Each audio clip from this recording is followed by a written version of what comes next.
అందరికీ నమస్కారం. మనందరం కలిసి చేసే ఈ లోతైన విశ్లేషణకు స్వాగతం. ఈరోజు మనం ఒక అత్యద్భుతమైన అంశాన్ని తీసుకోబోతున్నాం. అవును, నిజంగా. మన ఆలోచనా పరిధిని పూర్తిగా విస్తరించే టాపిక్ ఇది. ఖచ్చితంగా. సాధారణంగా మనం చదివే పుస్తకాలు ఒక సంఘటన గురించో లేదా ఒక సిద్ధాంతం గురించో ఉంటాయి. కానీ కేవలం ఒకే ఒక్క పదం, అదే ఒకే ఒక్క చిన్న శబ్దంలో అనంతమైన విశ్వం మొత్తం దాగి ఉండగలదా? సృష్టి ఎలా మొదలైంది? దాన్ని నడిపించే లయ ఏమిటి? ఇలాంటి బ్రహ్మాండమైన రహస్యాలన్నీ కేవలం రెండొక్షరాల పదంలో ఇమిడి ఉండగలవా అని కదా? అవును. వినడానికి ఇది చాలా ఆశ్చర్యంగా అనిపిస్తుంది కదా. సరిగ్గా ఈ ఆశ్చర్యాన్ని ఛేదించడమే మన ఈనాటి లక్ష్యం. మన ముందున్న మూల సమాచారం హైదరాబాద్లోని శ్రీ గాయత్రి జ్యోతిష్ విద్యాపీఠం వారు అందించిన the dual nature and divine essence of Shiva.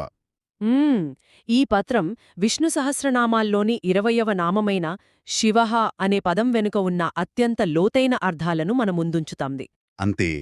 ఇంతటి విస్తృతమైన నామాన్ని విశ్లేషించే క్రమంలో ఇది మన మొదట భాగం. నాతో పాటు ఈ విశ్లేషణలో పాల్గొనడానికి, ఈ సంక్లిష్టమైన విషయాలను మనకు సులభంగా అర్థమయ్యేలా వివరించడానికి మన నిపుణులు సిద్ధంగా ఉన్నారు. నమస్కారం.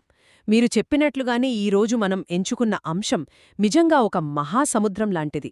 మనం ప్రతిరోజూ అత్యంత సాధారణంగా వినే ఒక నామంలో ఎంతటి శాస్త్రీయ లోతులు ఉన్నాయో తెలుసుకుంటే ఖచ్చితంగా మన ప్రాచీన గ్రంథాల పట్ల మనకు అపారమైన గౌరవం కలుగుతుంది. అవును, ఈ ఒక్క నామాన్ని ఒకే విశ్లేషణలో పూర్తిగా అర్థం చేసుకోవటం అసాధ్యం.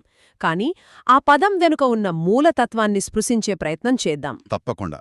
ఈ సోర్సెస్ చదువుతున్నప్పుడు నాకు మొదటిగా ఆసక్తి కలిగించిన విషయమేమిటంటే, ఆ భగవంతుని స్వభావం గురించి ఇందులో ఉన్న వర్ణన.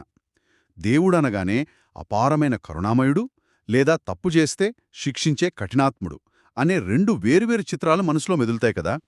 అవును, సహజమే. కాని కృష్ణ యజుర్వేదం ప్రకారం చూస్తే శివుని స్వభావాన్ని అఘోర మరియు ఘోర అనే రెండు పూర్తి విరుద్ధమైన రూపాల్లో వర్ణించారు.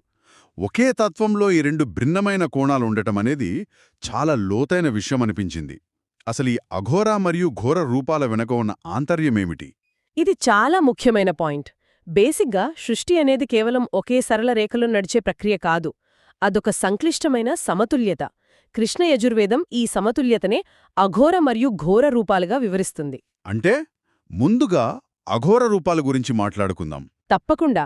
గ్రంథాలు శివ, శివతర, శివతమ అనే వాటిని అఘోర రూపాలుగా చెబుతున్నాయి.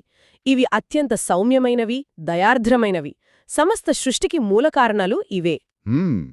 ఒక తల్లి తన బిడ్డను సాకే విధానంలాగా అన్నమాట. సరిగ్గా చెప్పారు. అలాంటి ఒక మాతృకమైన సృజనాత్మక శక్తి ఈ అఘోర రూపంలో ఉంటుంది.